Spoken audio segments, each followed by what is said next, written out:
Hello, hola, hello et salut, c'est Version Française, votre magazine de la mode, de la déco, du design, de la culture, du chic, tout simplement à la française. Et ceux qui en parlent le mieux, ce sont les étrangers, non? Natürlich.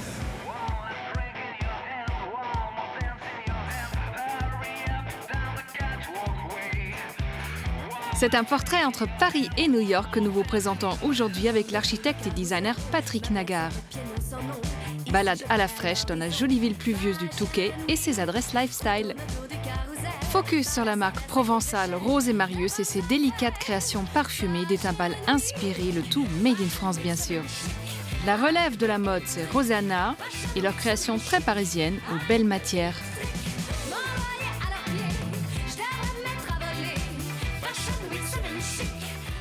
Et tout de suite, point de vue, un regard affûté sur les nouveautés stylées de la semaine chic, version française, c'est maintenant.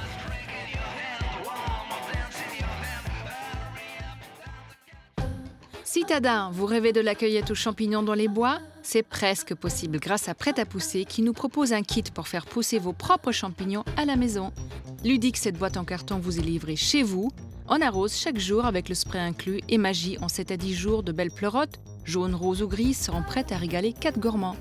Le parc de l'île Saint-Germain avec ses grandes pelouses, ses promenades, ses sculptures, ses aires de jeu, ses mares et son ouverture sur la Seine est bien plus qu'un simple parc urbain.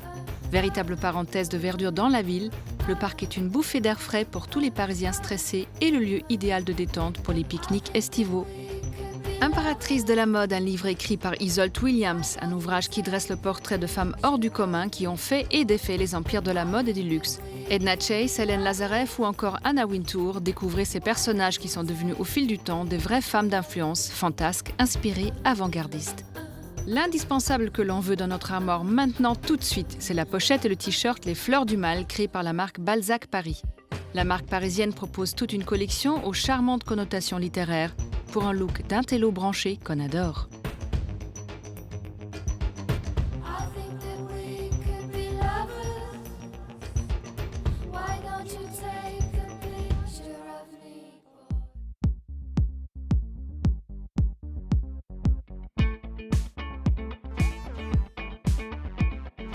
Architecte, artiste et designer, voguant entre Paris et New York, découvrez l'univers fascinant de Patrick Nagar.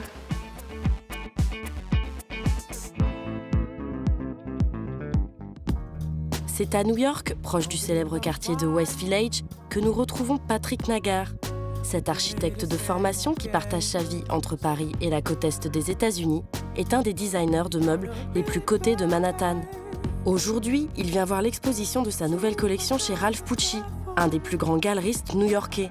Une collaboration qui remonte à presque 30 ans. Alors l'histoire avec Ralph Pucci a commencé en fait grâce à et à travers André Putman, qui était venu à New York pour trouver un showroom pour ses éditions Écart internationales et qui est tombée amoureuse de ce lieu qui était en fait un lieu d'exposition de mannequins parce que Pucci est un fabricant de mannequins. Pucci est donc à l'époque un fabricant de mannequins et il rencontre la grande André Putman, la célèbre architecte et designer française à la renommée internationale.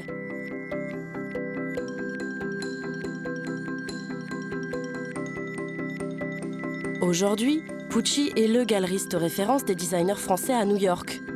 Et il est le partenaire privilégié de Patrick Nagar. Ça va faire environ 30 ans que nous travaillons ensemble. Certains des meubles sur lesquels nous avons travaillé sont devenus des classiques. D'autres sont plus avant-gardistes, avec des nouveaux matériaux. C'est donc un mélange que nous avons à cet étage. Mais l'espace dédié à Patrick reste important. Le travail de Patrick est élégant. C'est à la fois classique et moderne. Il marche aussi bien dans des univers traditionnels que minimalistes. Patrick a un univers très vaste. Il a toujours une longueur d'avance. La créativité des designers français représente une partie importante de la galerie Pucci.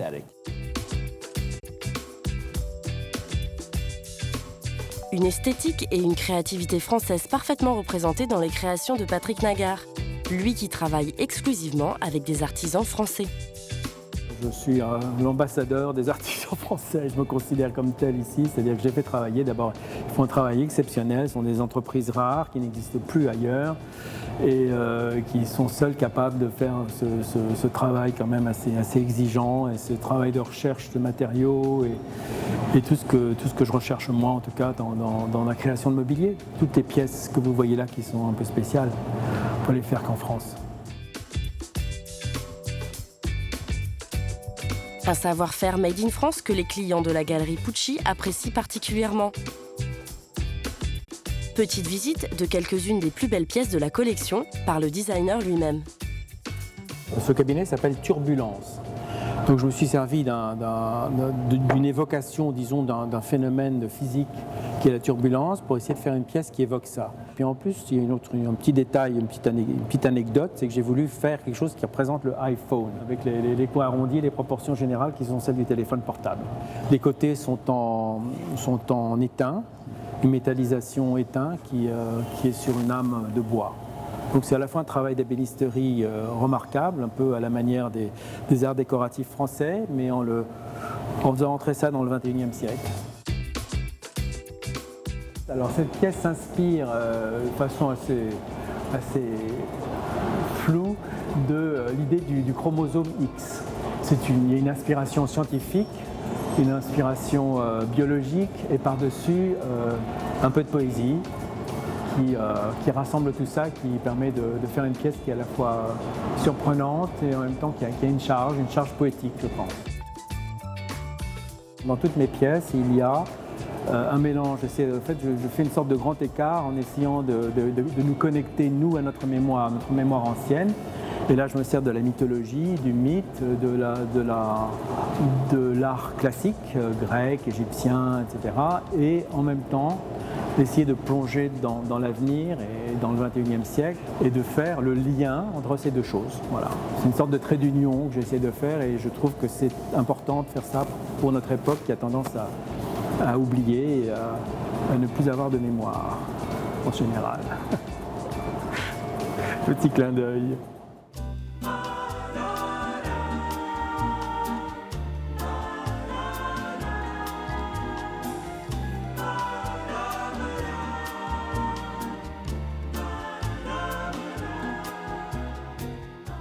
Patrick, vous voguez entre les États-Unis et la France. Vous êtes venu spécialement pour nous aujourd'hui. Je vous remercie beaucoup. C'est moi qui vous remercie. Je suis très heureux d'être là. Et en plus, on est dans un lieu que vous connaissez bien, les Beaux-Arts. Oui, effectivement, j'y ai fait mes études il y a très très longtemps. Oui. Et j'aime beaucoup ce lieu. C'est une merveille. Votre départ aux États-Unis, ça ne s'est pas fait tout de suite. Vous étiez déjà architecte avant, architecte d'intérieur, architecte, designer, peintre. C'est exact, oui. Vous avez beaucoup de moyens d'expression pour finalement défendre votre style, le style de Patrick Nagar. Oui, on peut dire que chacune de ces activités irrigue l'autre en fait. Il y a des passages qui se font de l'une à l'autre et ça me permet peut-être d'être moins prisonnier d'une carrière et d'un mode d'expression et finalement ce pourquoi on vous engage. J'aime bien pouvoir être libre en fait. Et c'est un gage de liberté, je pense. Oui. Et les trois sont arrivés en même temps ou vous avez commencé par des études d'architecte? Oui, j'ai commencé par des études d'architecte, mais j'ai toujours dessiné. Pour moi, j'étais très heureusement dans un milieu d'art. Mon père était collectionneur et très jeune, j'étais exposé aux œuvres. Je baladais dans les musées, je l'aidais à choisir des tableaux alors que... Bon, à cet âge-là, on lit des bandes dessinées. Moi, je regardais il y a bien eu une transmission quelque part. Oui, il y a une transmission, ça c'est sûr.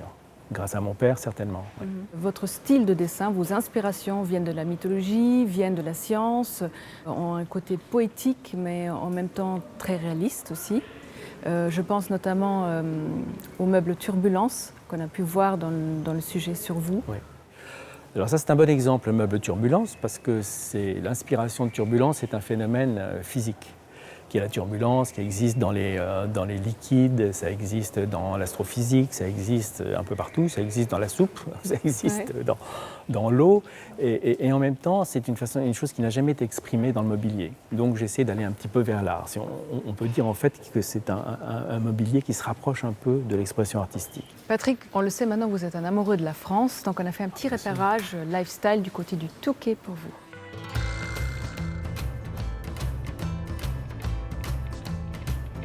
C'est à seulement 2 heures de la capitale que se cache le Touquet. Surnommée la perle de la Côte d'Opale, la ville nous charme avec ses villas anglo-normandes et ses plages de sable fin. Première sélection où poser ses valises, le Westminster. Dominé par le phare de la Canche, c'est l'hôtel emblématique de la station. L'histoire du Westminster est très riche. On dit bien souvent d'ailleurs qu'il était réservé pour les maîtresses. De nombreuses personnalités que vous avez dû voir dans notre galerie de photos sont descendues pendant des années et ont fait la renommée de cet hôtel. Alors toute la décoration est restée intégrale aux années 30. Nous faisons une rénovation notamment de nos chambres ou des salons dans le style qui ne va pas trop déplaire à la clientèle et garder cette âme 1930. Parmi les charmantes trouvailles de la ville, il y a une maison d'hôte cosy et raffinée. Cette maison, elle a été construite donc en 26. Elle a un nom qui est assez particulier. Et c'est inscrit sur la cheminée de cette maison, Deus nobis aequotia felicit. Et ça veut dire tout simplement, en latin, c'est un dieu qui nous en a fait un endroit de loisir. On a été séduit par la structure de la maison, mais surtout l'âme qu'il y avait dans celle-ci. C'est comme à la maison, donc nous travaillons en famille. C'est une maison qui est élégante à travers la qualité de vie, l'accueil et la décoration. Je voulais quelque chose qui soit un mélange d'art déco mais avec ma personnalité. Et pendant 1 an de réflexion, 1 an et demi de travaux, nous avons pu acquérir différents objets, tableaux, et puis travailler surtout sur la décoration. Coup de cœur maintenant pour un lieu très insolite, la Grenouillère, caché dans le village La Madeleine sous Montreuil. Ce lieu risque de vous surprendre. J'ai travaillé avec Patrick Bouchin, qui est un grand architecte avec une grosse notion humaniste. Et c'est lui qui a réussi à retranscrire mes envies et à transformer cette maison qui a 350 ans et la faire rentrer dans le 21e siècle. Je l'ai orienté vers un jardin dans lequel j'ai construit des chambres huttes. Un hébergement atypique à l'image des huttes de chasseurs qu'on avait dans la région. Je voulais des chambres qui soient sans couloir, des chambres séparées, avec une proximité toute particulière. Elles sont humbles, c'est-à-dire qu'il n'y a pas de superflu, il n'y a rien de gratuit. C'est-à-dire que tout se fait à bras d'homme. C'est-à-dire qu'on soulève un coffre, on y range ses valises, on offre un autre coffre, on y trouve une couverture, et après on en ouvre un autre, on ouvre une petite porte, on peut faire un bois parce qu'il y a un poêle dedans, et on ouvre un grand coffre, et là il y a une baignoire dessous. Dans ces huttes, j'avais envie de retrouver de l'essentiel, des choses simples, justes, et retrouver un goût du luxe alternatif, certes, et c'est la même chose, c'est ce qu'on a essayé de retranscrire pareil dans le restaurant. C'est avant tout un lieu d'expression, un lieu de liberté. C'est l'endroit où je m'exprime avec mes équipes. Et donc voilà, donc on a voulu un restaurant voilà, très, très pur, de fer, de métal et de cuir. Se reposer dans un décor élégant, coucouner dans une luxueuse maison ou encore roucouler dans une hutte atypique, le Touquet saura sûrement vous séduire.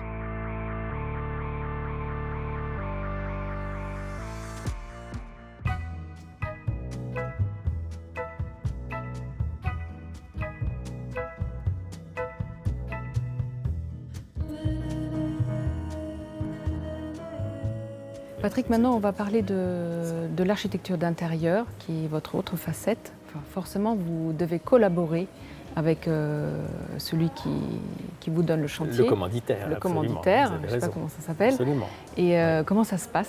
Eh bien écoutez, d'abord il faut que ça Vous soit... n'êtes pas toujours les meilleurs amis, non? Il faudrait, parce que les meilleurs projets se font quand il y a une véritable osmose, une très bonne entente entre le client et l'architecte.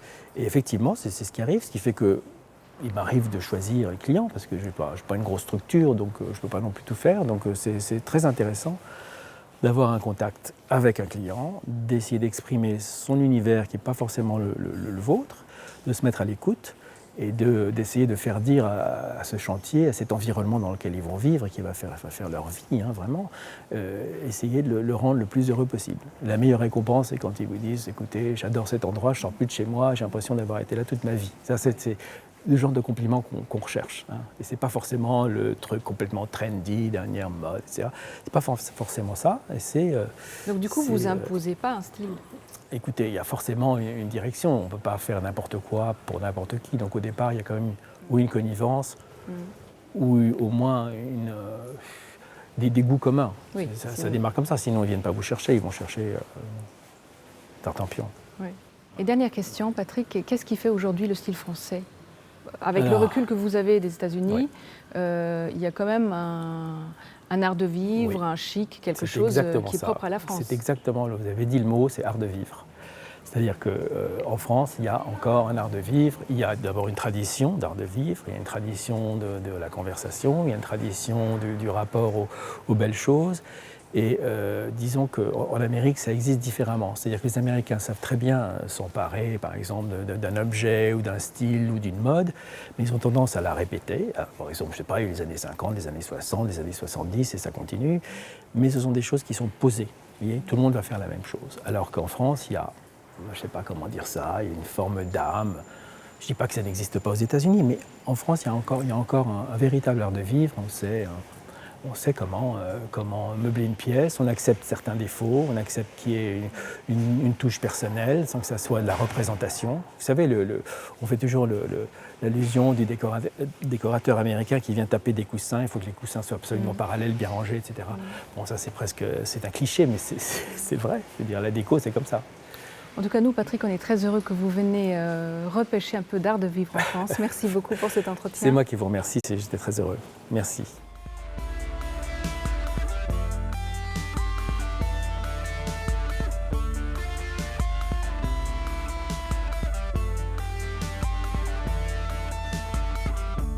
Focus maintenant sur les timbales délicatement parfumées de Rosé Marius, tout un voyage au cœur de la Provence et ses champs de fleurs.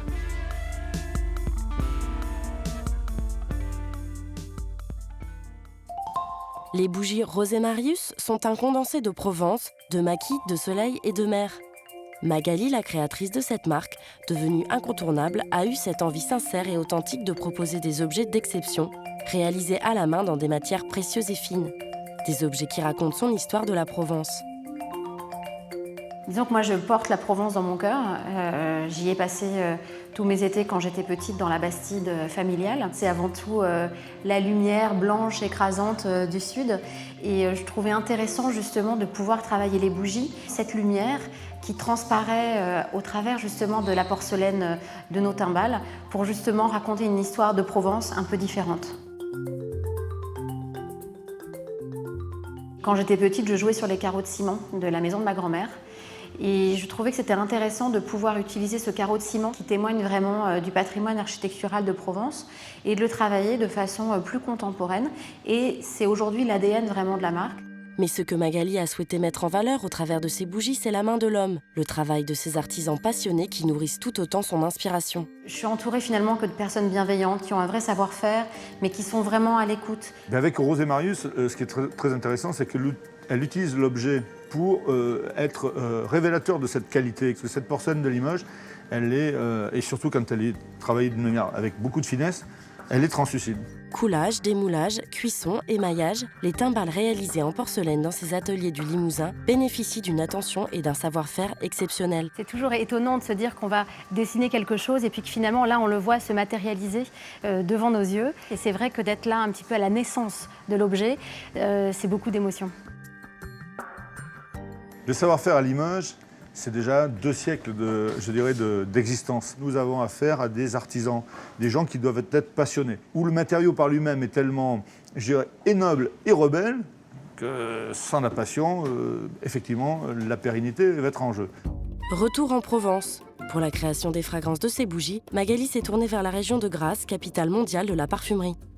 L'intérêt du travail avec Rosé Marius, c'est d'arriver à exprimer l'idée de la Provence au travers de ses matières les plus nobles. Ici, nous travaillons à peu près avec 1 millier de matières premières, que ce soit naturelles et synthétiques. Le métier consiste à connaître ces matières premières, savoir les utiliser, ensuite les retranscrire sous forme de formules et faire différents essais jusqu'à rejoindre l'idée initiale. En travaillant avec Rosé Marius, nous avons la chance de pouvoir utiliser des matières premières de haute qualité, de l'essence de rose, des absolus jasmin, de l'absolue tubéreuse, des très bonnes qualités d'essence de lavande, spécialement sélectionnées. Grasse, c'est aussi un savoir-faire qui se transmet de génération en génération. Beaucoup de parfumeurs de différentes compagnies dans le monde entier viennent de Grasse. J'ai moi-même été formé à Grasse. Je suis le représentant de la 3e génération de parfumeurs à Grasse. Cette idée de la passation du savoir, c'est quelque chose qui me touche et c'est quelque chose que j'ai envie de retranscrire dans nos créations. J'ai envie que la personne qui va avoir une timbale Rosé Marius sur sa table, elle a un petit morceau d'histoire, un petit morceau de notre patrimoine sur cet objet d'exception qu'elle va pouvoir garder et qui va embellir son quotidien. Il y a une vraie démarche de développement durable qui est ancrée vraiment au plus profond de la marque. L'envie de ne pas jeter, d'être un petit peu loin de cette société de consommation. J'avais envie vraiment de proposer un objet finalement un petit peu comme avant, un objet d'exception qui va être beau, qui va illuminer le quotidien, l'embellir, mais que l'on va garder, que l'on va transmettre. Dans la boutique Rosé Marius à Marseille, un extraordinaire comptoir de senteurs invite à un parcours olfactif, au cours duquel on découvre à l'aveugle les fragrances de la maison pour composer son propre coffret. Mais la volonté de Rosé Marius aujourd'hui, c'est d'exporter le savoir-faire français à l'international. Leur seconde boutique se trouve à Tokyo et les produits de la maison sont distribués dans plus de 20 pays. L'occasion donc de raconter cette belle histoire de la Provence aux 4 coins de la planète.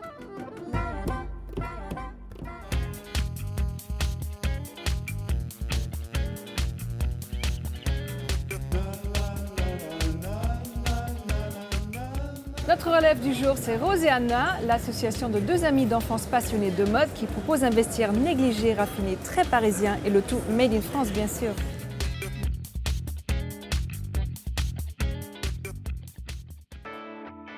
Tapis peau de zèbre pour collection mordante. Pas de doute, on est bien dans le showroom de la marque Rosé Anna. Ici, on retrouve des pièces en dentelle, des tissus aux motifs floraux et animal, quelques accents métalliques. Bref, des silhouettes à l'aura easy chic. Aujourd'hui, c'est Anne Fleur, une des 2 créatrices de la marque, qui nous parle de Rosé Anna.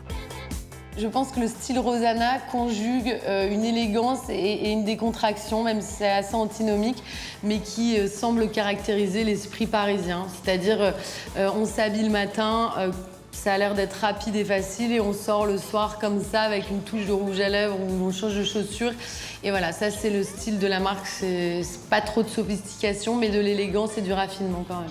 Rosé Anna, c'est l'affaire de 2 super copines, Anne Fleur et Roxane, rencontrées en vacances à 16 ans. Elles lancent leur marque en 2007 après une école de mode.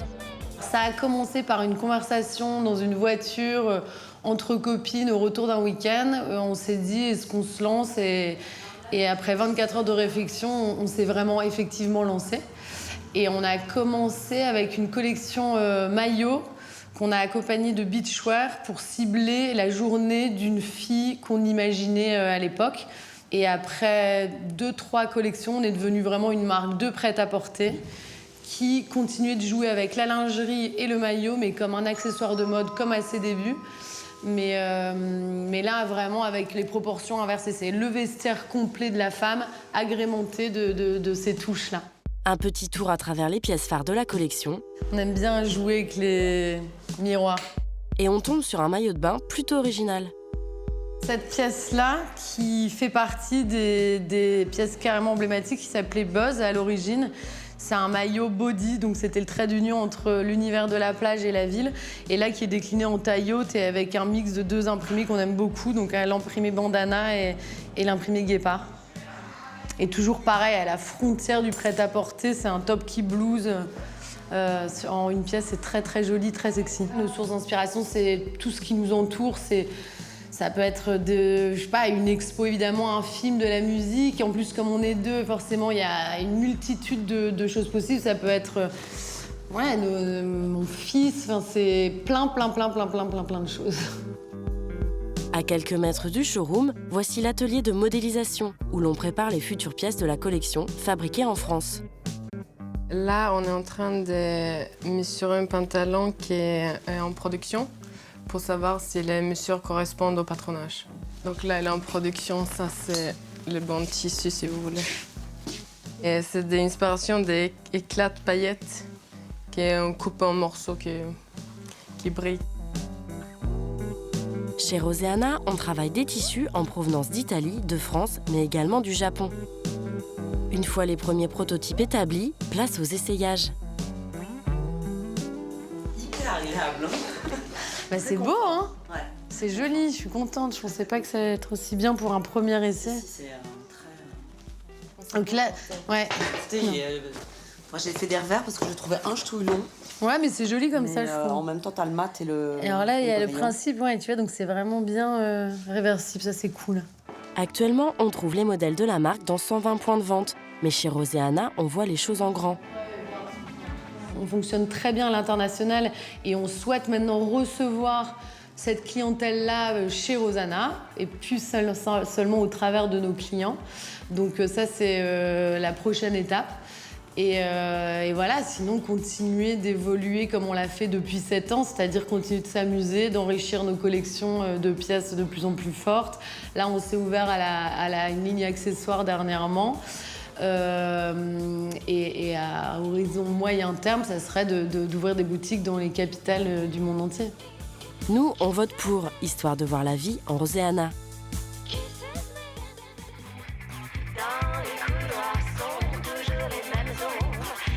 Version française est déjà finie, alors soyez chic toujours et retrouvez-nous la semaine prochaine. Ciao!